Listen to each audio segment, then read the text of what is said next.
जम्मू के कटरा नगर से लगभग 13 किलोमीटर दूर त्रिकूट पर्वत की ऊंचाइयों पर बसा है वो पवित्र स्थान, जहां हर साल करोड़ों श्रद्धालु सिर्फ एक ही विश्वास के साथ आते हैं, माता वैष्णो देवी के चरणों में नमन करने। लेकिन क्या आप जानते हैं कि ये रहस्यमयी गुफा, ये त्रिकूट पर्वत और माता का जन्म इतना दिव्य और अद्भुत क्यों है?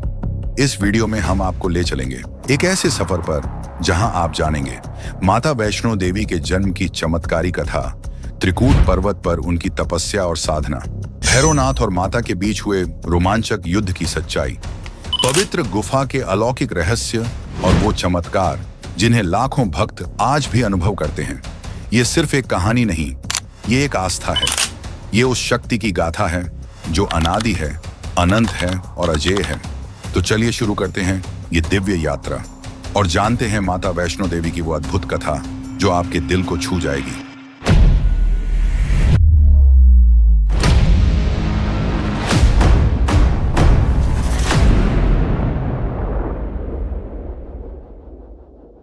कथा प्रारंभ होती है त्रेता युग में। धरती पर अधर्म, अन्याय, पाप और अत्याचार बहुत बढ़ चुके थे। असुरों की शक्ति दिन ब दिन प्रबल हो रही थी। मनुष्य धर्म के मार्ग से भटक चुका था।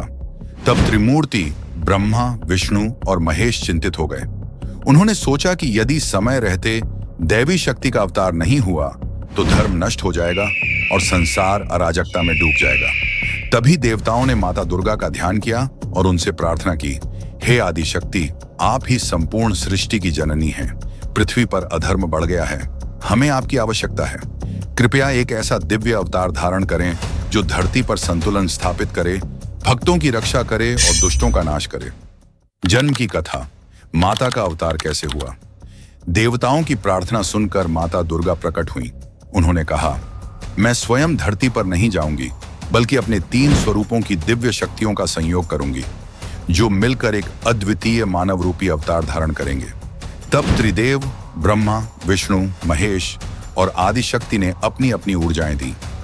महाकाली ने साहस और शक्ति दी, महालक्ष्मी ने करुणा, दया और सौंदर्य दिया, महासरस्वती ने बुद्धि, तपस्या और भक्ति दी। इन तीनों शक्तियों के संयोग से माता वैष्णो देवी का जन्म हुआ। माता वैष्णो देवी का जन्म दक्षिण भारत के रत्नाकर सागर के तट पर एक छोटे से गांव में रत्नाकर और उसकी पत्नी के घर हुआ। रत्नाकर एक भक्त और धर्मपरायण व्यक्ति थे, लेकिन उन्हें संतान नहीं थी। वर्षों की तपस्या और भक्ति के बाद उन्हें स्वप्न में माता दुर्गा का आशीर्वाद मिला, तुम्हारे घर एक दिव्य कन्या जन्म लेगी जो विश्व का उद्धार करेगी। कुछ समय बाद एक सुंदर, तेजस्वी, दिव्य बालिका का जन्म हुआ। उसका नाम रखा गया त्रिकुटा। बचपन से ही त्रिकुटा असाधारण थी। वह घंटों ध्यान और तपस्या करती, भगवान विष्णु की आराधना में लीन रहती। जब त्रिकुटा केवल 9 वर्ष की थीं, तब उन्होंने संकल्प लिया कि वे भगवान विष्णु को अपना पति बनाएंगी। वे दिन रात उपवास रखती, नदियों में स्नान करती और एक टांग पर खड़े होकर ध्यान करती। उनकी तपस्या से प्रसन्न होकर भगवान विष्णु उनके सामने प्रकट हुए। भगवान ने कहा, त्रिकुटा, इस जन्म में मैं तुम्हारा पति नहीं बन सकता, लेकिन अगले द्वापर युग में जब मैं श्री राम के रूप में आऊंगा, तब मैं तुम्हें पत्नी के रूप में स्वीकार करूंगा। भगवान ने उन्हें आदेश दिया, जब तक मैं द्वापर युग में न आऊं, तब तक तुम त्रिकूट पर्वत पर रहकर मानवता की सेवा, ध्यान और भक्ति करो। इसीलिए त्रिकुटा पर्वत पर आकर उन्होंने अपनी तपस्या प्रारंभ की। यहीं पर वे आगे चलकर वैष्णो देवी के रूप में पूजित हुई। माता के अवतार का मुख्य उद्देश्य था धर्म की स्थापना करना, दुष्टों का विनाश करना, भक्तों की रक्षा करना, मोक्ष का मार्ग दिखाना। माता के जीवन में करुणा, प्रेम, भक्ति, शक्ति और त्याग का अद्भुत संगम देखने को मिलता है। उनकी यही दैवी ऊर्जा आगे चलकर भैरवनाथ के साथ हुए युद्ध, गुफा के रहस्य और भक्तों की चमत्कारी कथाओं में प्रकट हुई। माता वैष्णो देवी का जन्म साधारण नहीं था। उनमें एक साथ त्रिदेवियों की संयुक्त शक्ति विराजमान थी, इसलिए उन्हें त्रिकुटा, वैष्णवी और शक्ति स्वरूपा भी कहा जाता है। उनकी जन्म कथा यह संदेश देती है कि जब जब पृथ्वी पर अन्याय और पाप बढ़ेंगे, तब तब देवी शक्ति किसी न किसी रूप में अवतरित होकर धर्म की स्थापना करेंगी और असत्य का नाश करेंगी। त्रिकूट पर्वत की हरी भरी वादियों में माता वैष्णो देवी तपस्या कर रही थी।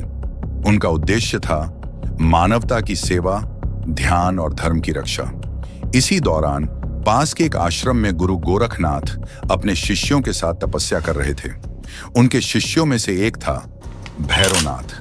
भैरवनाथ असाधारण शक्ति और तंत्र मंत्र का झांता था, लेकिन साथ ही वह अहंकारी और अभिलाषाओं से ग्रस्त था। जब भैरवनाथ ने माता का दिव्य तेज देखा तो वह मंत्र मुग्ध हो गया। उसने सोचा, यह कोई साधारण स्त्री नहीं है। यदि मैं इसे प्राप्त कर लूं तो अमर हो जाऊंगा। माता ने उसकी दृष्टि को भांप लिया और उसे समझाया, भैरवनाथ, मैं केवल तपस्या और मानवता की सेवा के लिए यहां हूं। मुझे इन बातों में मत उलझाओ। लेकिन भैरवनाथ की वासना और अभिमान ने उसे अंधा कर दिया। उसने माता का पीछा करना शुरू कर दिया। भैरवनाथ की जिद बढ़ती गई। माता तेजी से त्रिकूट पर्वत की ओर बढ़ी और पीछे पीछे भैरवनाथ अपनी पूरी ताकत के साथ उनका पीछा करता रहा। माता ने रास्ते में बाणगंगा पर रुककर जल पिया। कहते हैं, माता के तीर से जो जलधारा फूटी वही आज बाणगंगा नदी के नाम से प्रसिद्ध है। भक्त आज भी अपनी यात्रा यहीं से प्रारंभ करते हैं। इसके बाद माता अर्जुन गुफा से गुजरी और अंत में त्रिकूट पर्वत पर पहुंच गईं। वहीं उन्होंने एक संकीर्ण गुफा में प्रवेश कर लिया। वही गुफा आज माता का पवित्र दरबार है। यहां माता ने लगातार 9 महीनों तक ध्यान और तपस्या की, ताकि सही समय आने पर वे अपनी दिव्य शक्ति प्रकट कर सकें। भैरवनाथ गुफा तक पहुंच चुका था। उसने माता को पकड़ने का प्रयास किया। तभी माता ने अपना दिव्य रूप धारण किया। वह रूप था महाकाली का। माता की आंखों से ज्वालाएं निकलने लगीं, उनके हाथों में खड्ग प्रकट हुई और उनका स्वर गूंजा, भैरव, तेरा विनाश निश्चित है। पाप और अधर्म के लिए इस दुनिया में कोई स्थान नहीं। एक ही प्रहार में माता ने भैरवनाथ का सिर धड़ से अलग कर दिया। भैरवनाथ का सिर दूर जा गिरा, जहां आज भैरव घाटी का मंदिर स्थित है। मरते समय भैरवनाथ को अपनी गलती का एहसास हुआ। उसने माता से क्षमा मांगी। माता बोली, भैरव, तुझे मोक्ष प्राप्त होगा। मेरे भक्तों की यात्रा तब तक पूर्ण नहीं होगी जब तक वे तेरे मंदिर के दर्शन नहीं करेंगे।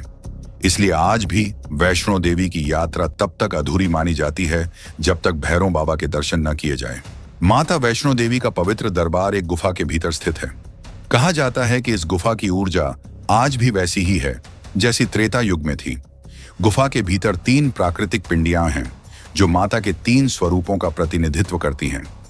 महाकाली, शक्ति और विनाश का स्वरूप, महालक्ष्मी, धन, ऐश्वर्य और समृद्धि की देवी, महासरस्वती, ज्ञान, विद्या और प्रज्ञा की देवी।